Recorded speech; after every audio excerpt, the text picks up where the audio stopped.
Takže čau lidi, já vás vítám u dalšího videa a dneska tady máme vlastně ukázku hry, která se jmenuje Equinox Homecoming. Nevím, jestli jste o téhle hře slyšeli, protože vyšla cca před týdnem. A co se týká odhlasu téhle hry, tak řekla bych, že je to tak půl na půl. Prostě někomu se ta hra líbí a jako bere to tak, že ta hra je ještě ve vývoji a prostě tím, že teďka vyšla jakoby před chvilkou a je to v podstatě poprvé, kdy nám tvůrci jako řekli, že tady ta hra existuje a že ji připravovali už pár let a že čekali, až všechno bude prostě v pohodě, naplánované a až tu hru vydají.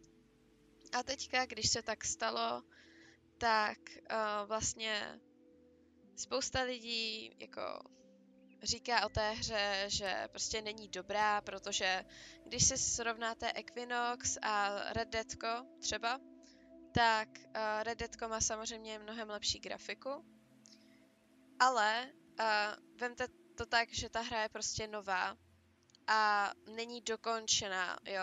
Je tady pár questů, které jsem odehrála asi za 2-3 hoďky. A to je v podstatě skoro všechno, co tady zatím je. Nebudu vám ukazovat gameplay, protože už jsem základní questy odehrála, takže tak, ale jako já jsem přemýšlela, že bych vám to nahrála celé jako gameplay, ale já nevím, prostě říkala jsem si, že teprve se s tou hru seznamuju a nevím ani pořádně, jak ta hra funguje. Jo, jediné, co jsem věděla, že tady jsou koně, že je to hra jakoby na principu toho, že tady se někdo ztratil v tom lese a my řešíme, co se stalo a tak. Takže jsem si řekla, že vám tu hru představím jako takovou, abyste věděli, co to je za hru, jestli tady ta hra třeba bude pro vás, nebo spíš ne. Takže může mít na to. Je v podstatě jenom na vás, jestli vás tady tahle hra zaujme samozřejmě. A já ji mám zakoupenou teďka vlastně 3. dnem, ale poprvé jsem ji hrála včera. A včera jsem na ní prostě strávila 3 hodiny, protože jsem se na tuhle hru hrozně těšila. A o její existenci vím třeba, já nevím, týden, jo. Oficiálně první zmínky o téhle hře byly už dříve, ale já jsem si jich nevšimla, protože vlastně tvůrci této hry mají Instagram, mají TikTok a podobně, ale nikdy předtím jsem na ně nikdy nenarazila a jestli ano, tak o tom fakt nevím. Zatím jsem si nevšimla, že by někdo v Česku udělal gameplay z téhle hry, nebo když jsem se dívala na YouTube, tak mi žádný člověk z Česka nevyskočil, takže je možné, že jsem první, kdo to v Česku jako natáčí na YouTubeko, ale nevím, třeba jsem někoho přehlédla, nevím. Ale říkala jsem si, že by bylo fajn lidem, co nechtějí poslouchat anglická videa, abych jim ukázala něco tady taky, že jo, z Česka. A nevím, jestli vás tohle video vůbec bude bavit, protože prostě není to sosko a nechci tady nic moc dělat, jenom vám chci ukázat trošku, o čem tady ta hra je.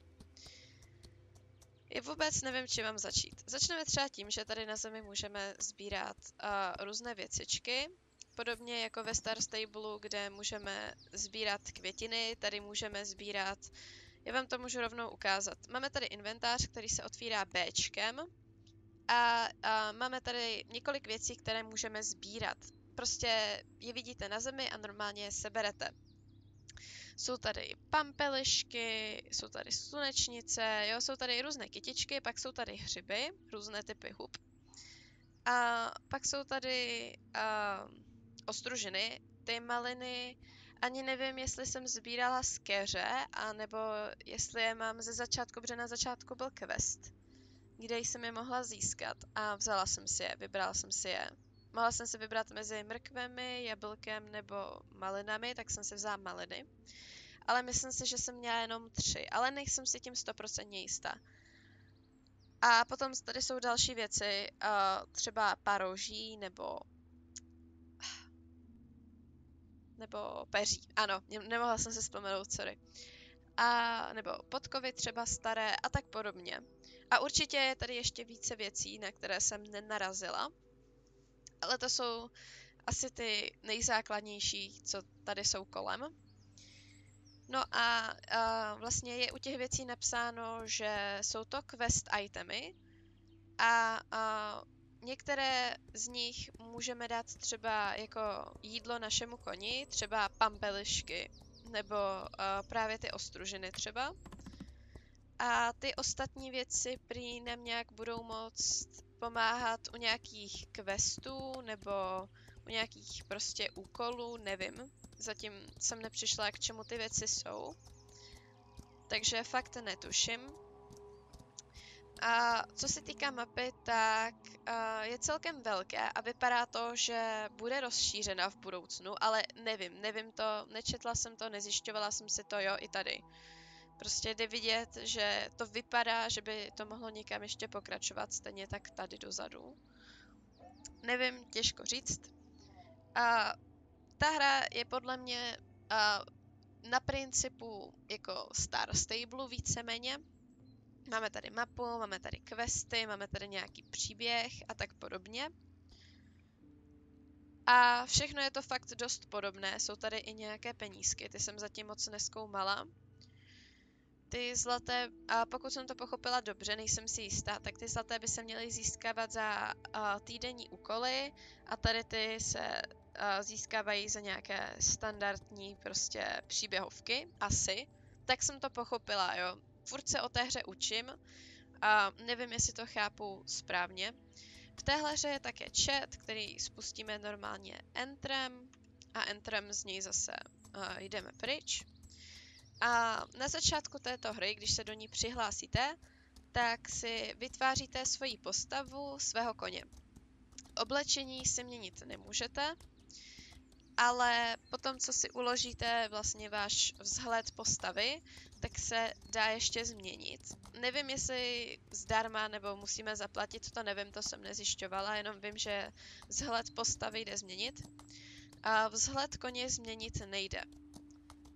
Až si nastavíte, kterého chcete koně, tak prostě to nejde změnit. Nevím, zda si budete moct někdy koupit nějakého jiného koně, protože vlastně tady byl jeden quest na začátku, kde jsme byli vlastně ve stájích a byly tam vlastně ještě další dvě plemena, což byl Freeze a Arabian, ale podle mě, no doufám, že si je budeme moct koupit, jo, že to bude fungovat na principu, že můžeme mít více koní, ale netuším, opravdu nevím, ale teďka v téhle fázi hry máme jenom jednoho našeho koně, tady tohoto, nebo já jsem si vybrala tady tohoto.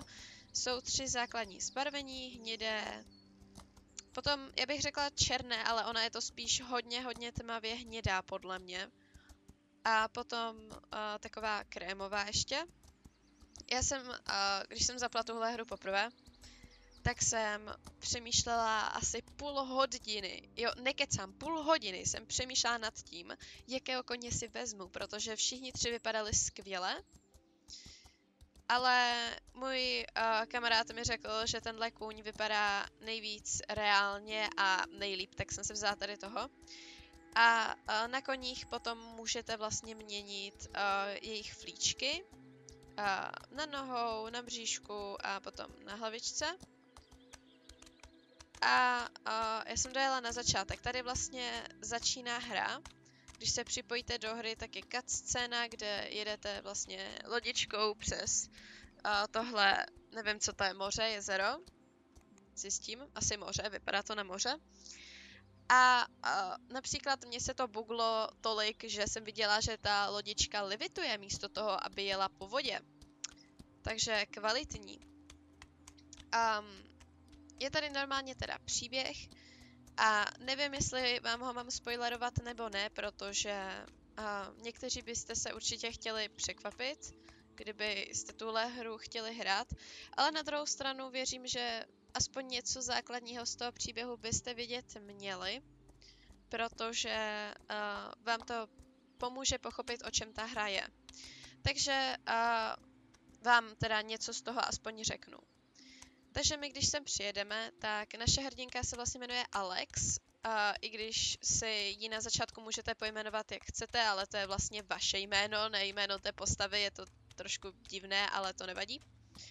No a tedy zde na začátku máte nějaké klasické úkoly, kde se učíte, nebo opakujete si, jak funguje ježdění, protože vy vlastně jezdit už umíte, protože vy jste na tomhle ostrově vyrostli, jenomže mamka naší postavy je tak trochu crazy a řekněme, že tréninky, které absolvovala Alex, byly jaksi náročné a nehezké. Víc vám říkat nebudu, nebo jestli byste chtěli, tak můžu udělat individuální video, co se týče přímo toho příběhu, ale já chci chodit tak trochu jako okolo, ať vám přímo neříkám, o čem to je.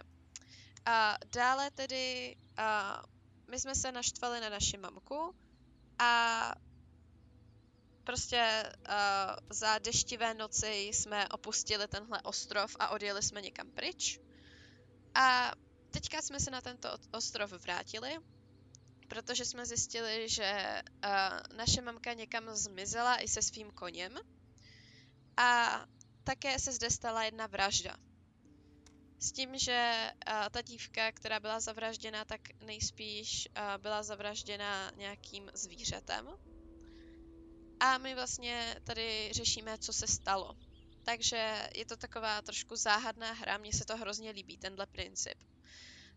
Ale jak říkám, jo, některým lidem se nelíbí, v jakém tahle hra je ještě stavu, že ještě není dodělaná.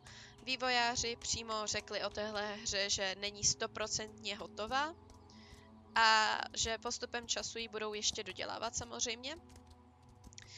A je tady několik bugů, jo, jsem tam prostě, vidíte třeba, že postava stojí na vašem koni, nebo třeba mně se stalo, je tady teleport, jo, a na to jsem taky přišla. Když zmačknete účko, tak tady máte telefon, který dostanete v průběhu hry a máte zde tady cestování a můžete se portnout na různá místa. Zatím mám odemčené 2, nevím, jestli jich tu bude více, těžko říct. Každopádně pointa je, že se můžeme teleportovat někam. A když já jsem se teleportovala, tak můj kůň prostě vedle mě nebyl. Neseděla jsem na něm, nebyl okolo mě a mimochodem, když se slezete ze svého koně, což se dělá Ečkem, podržíte Ečko, tak na mapě vidíte polohu svého koně. A můj kůň na mapě prostě nebyl. Takže jsem hru musela vypnout a zapnout, abych svého koně viděla. A naštěstí jsem ho v skutku našla. Byla jsem trošku jako vyděšená samozřejmě, protože jsem si říkala, co kdybych ho nenašla. Co kdyby můj kůň zmizel. To bych jako byla docela v háji, že jo. Je tady sprint, samozřejmě u koně. A funguje to tak, že sprintujete jenom chvilku, dole se vám teda nabíhá takový bar zelený. A když potom držíte 2Včko, tak můžete běžet.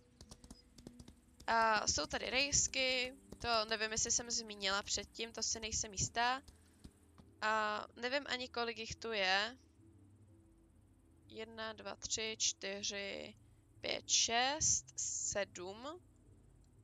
Vypadá to na 7 asi. OK. Jo, takže, jak říkám, co se týče bugů v téhle hře, tak ano, víme o tom. Je to zcela běžné, protože ta hra prostě není 100% dodělaná. Pokud vás zajímá, kolik ta hra stojí, tak stojí 25 €, je na Steamu. A zabírá, myslím, že 20 GB místa, nejsem si jistá, myslím, že 20 GB. A můžete si zde samozřejmě v nastavení potom nastavit grafiku.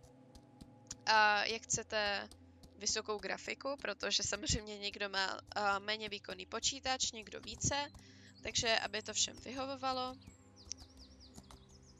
A tyjo, přemýšlím, co mám ještě říct. Nevím vůbec, co by vás třeba zajímalo, co byste chtěli vědět. Klidně mi napište do komentářů, pokud budete mít nějaké další otázky. Já vůbec nevím, co mám dalšího říct. Oblečení si zde normálně kupujete a jsou zde reputace, stejně jako ve Star Stable, tak jsou tady reputace. Nevím, jak si je vylepšujete, ale předpokládám, že to je questama. Asi před půl hodinou to tady někdo řešil v chatu, ale já jsem moc teda upřímně nedávala pozor. Takže teda moc nevím, ale určitě to bude questama, protože nevím, jak jinak by to chtěli udělat. A tahle hra má teda jenom jednu kapitolu zatím hratelnou, jako příběhově myslím, která mi tedy zabrala, dejme tomu 2 hodiny, jo, protože já jsem se tam hodinu štvala s tím, jak chci, aby vypadala moje postava. Takže dejme tomu, že tak 2 hoďky, jo, mi to zabralo. Samozřejmě to budu mít další kapitoly, ale vůbec nevím kdy. Ani nevím, jak často na tuhle hru vychází updaty. Protože jsem hledala, jestli to není někde napsané třeba. Protože Sosko to má tak, že jo, že každou středu má update. Ať už velký nebo menší. A tady ta hra zatím vůbec nevím, jo. Podle mě to zatím vypadá tak, že si tady autoři přidávají kdy chtějí, co chtějí, ale poslední update byl před pár dny, před 3-5, něco takového, nejsem si jistá. Takže na tom pracují aktivně a tyjo, co ještě můžu říct? Hej lidi, já fakt nevím, jo, já se omlouvám. Ale nevím vůbec, co by vás ještě zajímalo. Jsou tady kluby. To by vás mohlo zajímat. Jsou tady kluby. Můžete se vytvořit a vypadá to, že tady budou weekly challenge pro kluby. A můžete si očividně i vyhledat nějaký klub třeba. Nevím, možná to bude fungovat tak, že když uvidíte někde třeba na internetu, na Instagramu nějaký prostě klub, který se vám bude líbit, tak ho můžete najít podle jména a požádat o vstup do klubu třeba, nevím, netuším. A potom zde tady budou i nějaké odměny, očividně na to se velmi těším. A potom nějaké tady naše osobní v uvozovkách rejsky, nějaké aktivity, pod tím vůbec nevím, co se mám představit. A achievementy. Tahle hra má na Steamu 2 achievementy, ve hře tedy budou očividně nějaké další. A jsou tady i zprávy, ale ty zprávy vlastně vám přichází v rámci questů od postav, které jsou v této hře. Profil, řekla bych, že je zabugovaný nebo není udělaný, protože tohle není můj profil. A pokaždé, když si ten profil rozkliknu, tak mi tam naskočí jiné údaje, jiná postava. Je to multiplayer, to jsem taky zapomněla říct.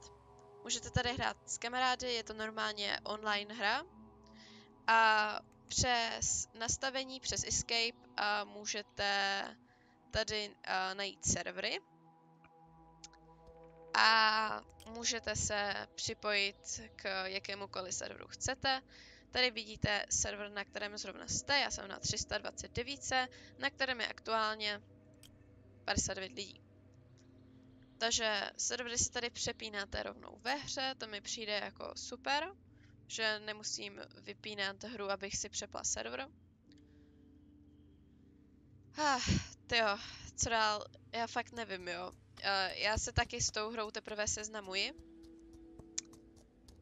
Oblečení tady zatím moc není, si myslím. Našla jsem tady 2 obchody, které jsou tady ve městě.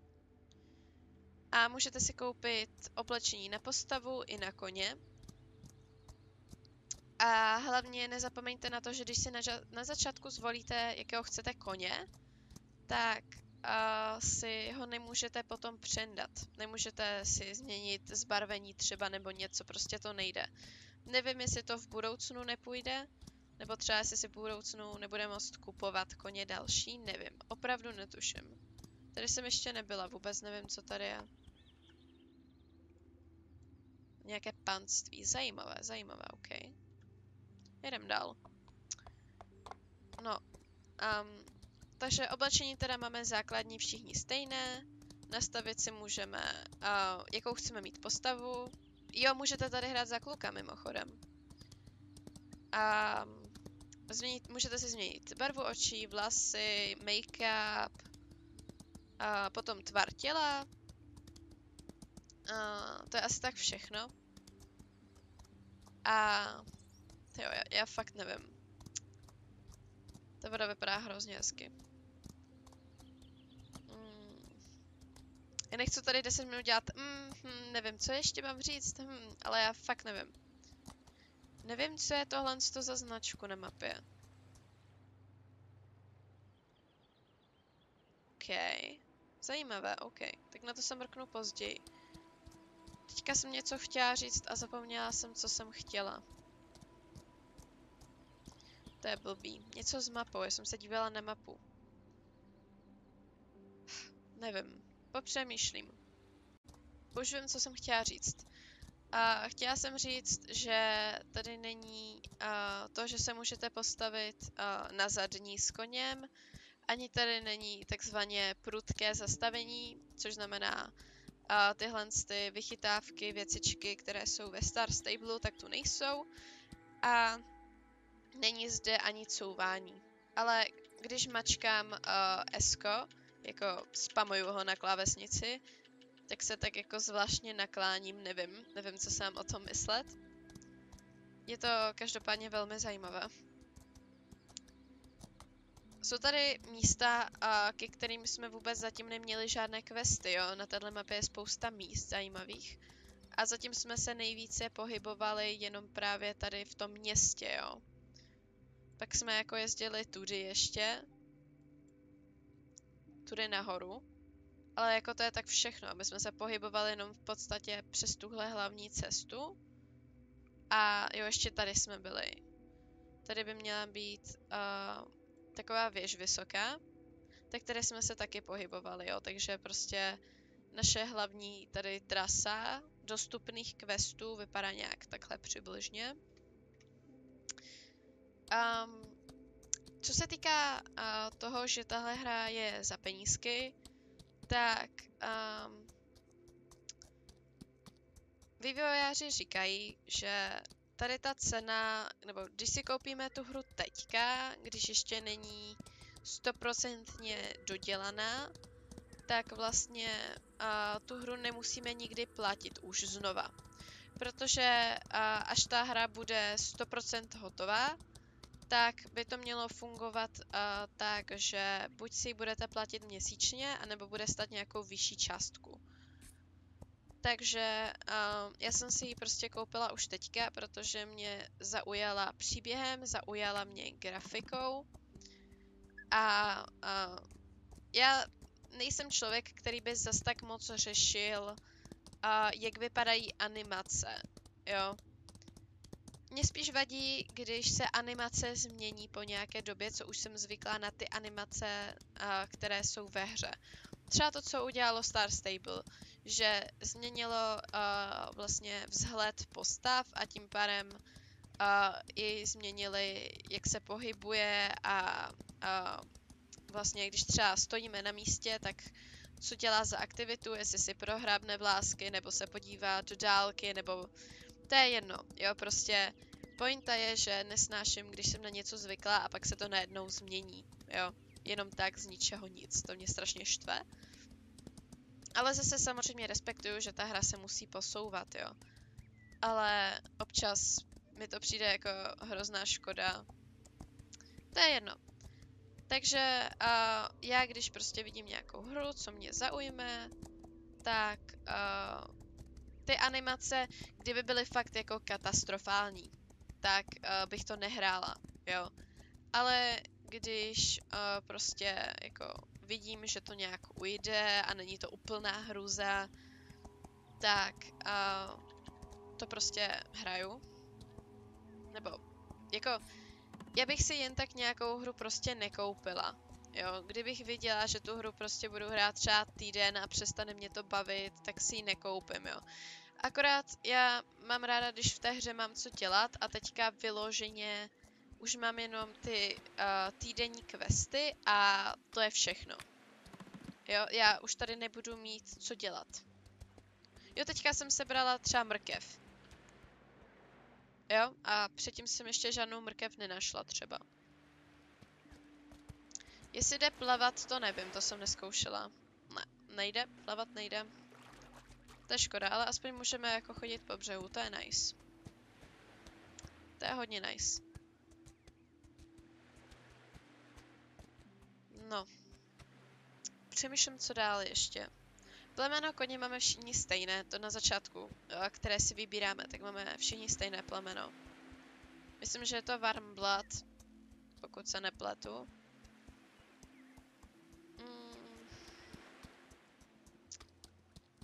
Co dál, co dál, co dál?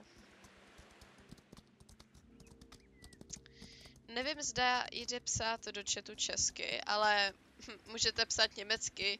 Před chvilkou, než jsem začala natáčet, tak tady bylo třeba 20 Němců, kteří se tady psali a byl v tom chatu hrozný smatek. Nevím, jestli se dá ten chat mutenout, neskoušela jsem to. Nedívala jsem se na to, můžu to zkusit zjistit. Vypadá to, že asi ne. Těžko říct. Co dál, co dál, co dál? A na začátku, když si vybíráte koně, tak si nemůžete změnit hřívu, bohužel. Hříva prostě je u každého koně stejná, to mě třeba mrzí. Protože v Alešě můžete mít různé typy hřív. A přijde mi to hrozně cool a tady bohužel to nejde. Nevím, zda to v budoucnu půjde, ale aktuálně to nejde. Ale řekla bych, že taková funkce tady nebude v budoucnu, jo, myslím si, že ne. Hrozně mi chybí Aleša, mi líto, že je pořád offline. A jako furt čekám, než bude online a kontroluju třeba jednou týdně ten jejich Facebook, jestli tam nebudou nějaké novinky, ale furt nic. A spousta lidí bych řekla, že už to vzdalo, ale já furt čekám a doufám a čekám a doufám. No, zpátky k této hře. Ovládání je v podstatě fakt stejné jako v Sosku, jo, prostě VSAD, anebo potom směr jízdy můžete měnit tím, že držíte pravé kolečko, co to melu, pravé tlačítko na myši. No, řekla bych, že to stačí pro dnešek a nevím vůbec, co jiného bych ještě mohla říct. Nepřišla jsem třeba na to, jak se dají zakrýt ikonky na ploše. Třeba to vpravo dole, ty funkce, nebo ta minimapa. To, co máte v Sosku F1, tak to tady nevím, jestli je. Nepřišla jsem na to, že by to nějaké tlačítko dělalo, ale bylo by to super. Takže tak. A to fakt asi bude za mě všechno. Protože nevím, co jiného bych mohla říct. Klidně můžu udělat part 2. Ale tohle bych chtěla nechat jako jedno jediné video, kde jsem vám prostě řekla, o čem ta hra je trošku. A buď vás prostě ta hra zaujme, nebo ne. Ale já jsem si ji fakt koupila hlavně kvůli tomu, že jsem měla strach, že kdybych si ji kupovala v budoucnu, tak by byla drahší, anebo bych platila měsíčně a to bych fakt nechtěla. I když 25 € je hodně, já vím, ale prostě nevím. Ta hra mě natolik zaujala a natolik se mi líbí, že prostě mi přišlo výhodné si ji koupit teďka. Ale jestli chcete počkat, tak klidně počkejte samozřejmě. Je to čistě na vás. A tohle fakt bude už asi všechno pro dnešek. Jo, ještě jedna věc. Mění se tu den a noc. Dešť tu není, bohužel. potom jsou tady levely, normálně máte váš level a level koně nevím, jestli tu je. Já vím, že jsem to jo, ičkem to můžu zjistit. Tohle nechápu, jo. To je prostě můj level, můj oficiální level je 6 a tady mám 10. A nevím, co znamená ta 10, jestli je to pro koně, nebo jestli mám jako 2 levely, nebo nevím, netuším. Tady jsou staty ještě, takže si můžete vylepšovat staty, nevím jak, netuším jak, nevím, jestli to jde. A potom máte tady teda ještě deník, to jsem zapomněla říct. Součástí příběhu je to, že máte deník. Nebudu vám ukazovat další stránky, protože je možné, že vám vyspoileruju větší část příběhu. V tomhle videu to nechci dělat. A tady máte tedy questy a ještě si můžete prohlížet charaktery, nebo NPCčka respektive. A tady si můžete měnit nastavení. Takže tohle to fakt už bude úplně všechno za mě. A pokud byste chtěli, tak můžu udělat druhé video, kde vám více přiblížím příběh, nebo můžu udělat třeba weekly questy, nebo nevím. Jo, ještě jedna věc. Včera, když jsem tu hru hrála, tak jsem měla weekly quest, že mám vzít 10 slunečnic. Jenomže dneska v těch questech nemám 10 slunečnic, ale jak můžete vidět vlevo nahoře, tak mám nazbírat 15 hub. Takže já bych řekla, že tohle je taky jeden z bugů, že ty questy se resetujou co den nebo co pár dnů, nebo něco takového, nevím. Takže těžko říct. Ale tohle to už je fakt všechno, už fakt končím, sorry. Já jsem prostě chtěla říct všechno, na co si vzpomenu. A určitě jsem na něco zapomněla, 100% jsem na něco zapomněla. A ještě tady je samozřejmě stáj, vaše vlastní stáj, kde v podstatě bydlíte, protože je tam horní patro, kde máte vlastně svoje věci, svoji postel a tak dále. Ale to si třeba můžeme ukázat příště, na to už dneska kašlu. Takže se mějte hezky a mějte se hezky. Čaute.